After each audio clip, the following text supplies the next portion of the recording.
সামরিক স্থাপনায় ক্ষেপণাস্ত্র হামলার মধ্য দিয়ে পূর্ণমাত্রার যুদ্ধের পথে আরও এক ধাপ এগিয়ে গেল ভারত ও পাকিস্তান।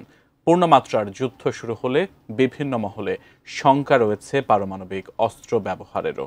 তবে চাইলেই কি দুই দেশ পারমাণবিক হামলা চালাতে পারবে? এ ব্যাপারে আইন ও দেশ দুটির কঠোর নীতি কি বলে, বিস্তারিত জানাচ্ছেন ইমতিয়াজ আলম। ভারতের অপারেশন সিন্দুরের জবাবে অপারেশন বানিয়ান মার্সুজ ঘোষণা করেছে পাকিস্তান। এর অধীনে পাকিস্তান ভারতের মোট ১১টি গুরুত্বপূর্ণ সামরিক স্থাপনাকে লক্ষ্যবস্তু করেছে বলে উঠে এসেছে জিও নিউজের একটি প্রতিবেদনে। এর মধ্যে ভারতের অন্যতম গুরুত্বপূর্ণ উধামপুর বিমান ঘাঁটিতে পাকিস্তান ৩টি ফাতে-1 ক্ষেপণাস্ত্র দিয়ে আক্রমণ করেছে। ফলে ক্রমেই সর্বাত্মক যুদ্ধের দিকে ধাবিত হচ্ছে দুই পরমাণু শক্তিধর দেশ। এর আগে পাকিস্তানের সেনাবাহিনী বলেছে ভারত তাদের ৩টি বিমান ঘাঁটিতে ক্ষেপণাস্ত্র হামলা চালিয়েছে। রাওয়ালপিন্ডি আর ইসলামাবাদেও বিস্ফোরণের শব্দ পাওয়া গেছে বলে বিবিসির সংবাদদাতারা জানতে পেরেছেন। তবে পাকিস্তান বিমান বাহিনীর কোনো ক্ষয়ক্ষতি হয়নি বলে দাবি করেছেন দেশটির সেনা মুখপাত্র।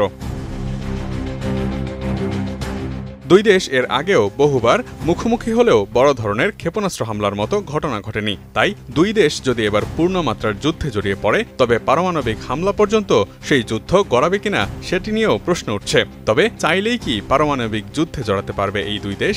এ ব্যাপারে দুই দেশের পারমাণবিক নীতি ও বিশ্বের আইনই বা কি বলে?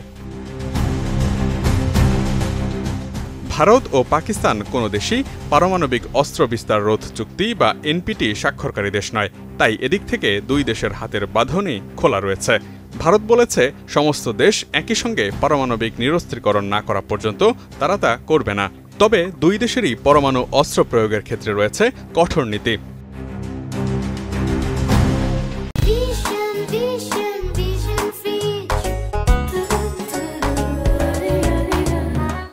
নয়াদিল্লির প্রথম এবং একমাত্র পরমাণু নীতি বা ডক্ট্রিন ২০০৩ সালে প্রকাশিত হয়। ভারতের পরমাণু ডক্ট্রিন ৪টি নীতির উপর ভিত্তি করে তৈরি। সেগুলো হলো নো ফার্স্ট ইউজ বা প্রথম আঘাত নয়, বিশ্বাসযোগ্য ন্যূনতম প্রতিরোধ, ব্যাপক প্রতিশোধ ও জৈব বা রাসায়নিক অস্ত্রের বিকল্প।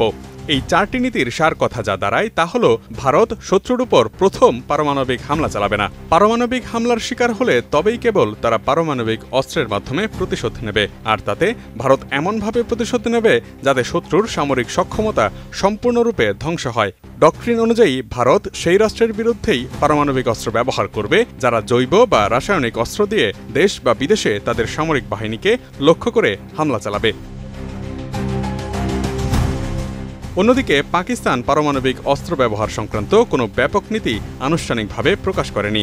তবে অতীতের মতো ভবিষ্যতেও কোনো সংঘাতের যে কোনো পর্যায়ে নীতিগত নমনীয়তা রাখবে বলেই ধারণা করা হয়।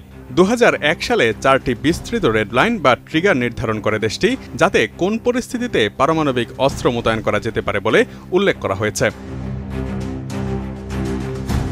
পাকিস্তানের 4 ট্রিগার ডক্ট্রিন অনুযায়ী পাকিস্তানের ভূখণ্ডের বড় অংশ হারালে, তাদের বিমান বা স্থলবাহিনীর একটি বড় অংশ ধ্বংস বা লক্ষ্যবস্তু হলে, এমন হামলা যা পাকিস্তানের অর্থনীতিতে মারাত্মক প্রভাব ফেলতে পারে এবং এমন কর্মকাণ্ড যা রাজনৈতিক অস্থিরতা বা ব্যাপক অভ্যন্তরীণ বিশৃঙ্খলার সৃষ্টি করতে পারে, এমন পরিস্থিতিতেই কেবল পারমাণবিক অস্ত্র ব্যবহারের কথা ভাবতে পারে দেশটি।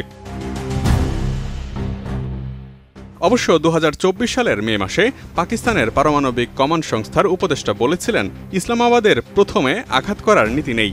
অন্যদিকে ২০১৯ সালে ভারতের প্রতিরক্ষামন্ত্রী রাজনাথ সিং বলেছিলেন ভারত এতদিন কঠোরভাবে প্রথম আঘাত না করার নীতি মেনে চলেছে। পরিবর্তিত পরিস্থিতিতে এই নীতির পরিবর্তন হতে পারে। সব মিলিয়ে পরিস্থিতি যেদিকে যাচ্ছে, পারমাণবিক যুদ্ধের পথে হাঁটবে কিনা দুই দেশ তা হয়তো সময় বলে দেবে।